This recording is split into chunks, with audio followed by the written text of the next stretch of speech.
Friends, welcome back to J collections. അപ്പോൾ ഇന്ന് നമ്മൾ വന്നിരിക്കും ബ്രേസ്ലെറ്റ് ഉണ്ടാക്കാൻ വേണ്ടി ഇതേപോലെ 2 പാക്കറ്റാണ് എടുക്കുന്നത്. അപ്പോൾ പാക്കറ്റ് എത്ര എണ്ണമൊക്കെ ഉണ്ടാക്കാൻ പറ്റും എന്ന ഡീറ്റെയിൽ ആയിട്ടുള്ള വീഡിയോ ആണ്. ബ്രേസ്ലെറ്റ് കൂടുതലും ആൾക്കാർ ചാംസൊക്കെ മേടിക്കുന്നത് കൊണ്ട് അവർക്കൊരു ഡൗട്ടുണ്ട്. അപ്പോൾ അതുകൊണ്ടാണ്. ഇനി നിങ്ങൾക്ക് ഗ്ലാസ് ബീഡ്സ് വേണമെങ്കിലും അതും നമ്മുടെ കയ്യിൽ അവൈലബിൾ ആണ്. കാറ്റലോഗിൽ ചെക്ക് ചെയ്യുക, പ്രൈസും കാര്യങ്ങളെല്ലാം കൊടുത്തിട്ടുണ്ടാവുക. അപ്പോൾ ഇതേപോലെ ചങ്കിരി ഇട്ട് കൊടുക്കുന്നു, ബീഡ്സ് ഇട്ട് കൊടുക്കുന്നു. ഏത് കളറാണോ വേണ്ടി ആ കളറ് അനുസരിച്ച് നിങ്ങൾക്ക് വേണമെങ്കിൽ ഇനി 2 എണ്ണം വീത് ഇട്ട് ബീഡ്സ് ഇട്ടിട്ട് ചങ്കിരി ഇടാം. അങ്ങനെ എന്ത് മോഡലിലും നിങ്ങൾക്ക് ഇത് ചെയ്യാൻ പറ്റും. ഇതേപോലെ ഫുള്ള് ഞാൻ കോർത്ത് വന്നിട്ടുണ്ട്. അതിന് ശേഷം നമുക്ക് ടങ്കീസ് ഇതേപോലെ കെട്ടിയിട്ട് കൊടുക്കാം. സിമ്പിളായിട്ട് ഇതേപോലെ 2-3 കെട്ടിയിട്ടാൽ മതി. അപ്പോൾ അത് പോരൊന്നുമില്ല. പിന്നെ ചാംസ് നമുക്ക് 3 വെറൈറ്റി കളേഴ്സിൽ ഏത് വേണേലും യൂസ് ചെയ്യാവേ. ഇപ്പം 3 എണ്ണം എടുത്തിട്ടുണ്ട്. അപ്പോൾ ഇതിൽ ഏത് വേണേലും നമുക്കിടാം. മാറി മാറി വേണേലും നമുക്ക് ഒക്കേഷനിലും ഇടാം.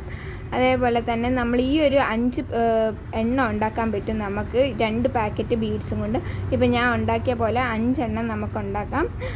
ഒരേ മോഡലായിരിക്കും പാക്കറ്റ് വരുന്നതിനനുസരിച്ച്. വീഡിയോ ഇഷ്ടമായി ലൈക്ക് ചെയ്യുക, സപ്പോർട്ട് ചെയ്യുക, സബ്സ്ക്രൈബ് ചെയ്യുക. Bye bye, thank you.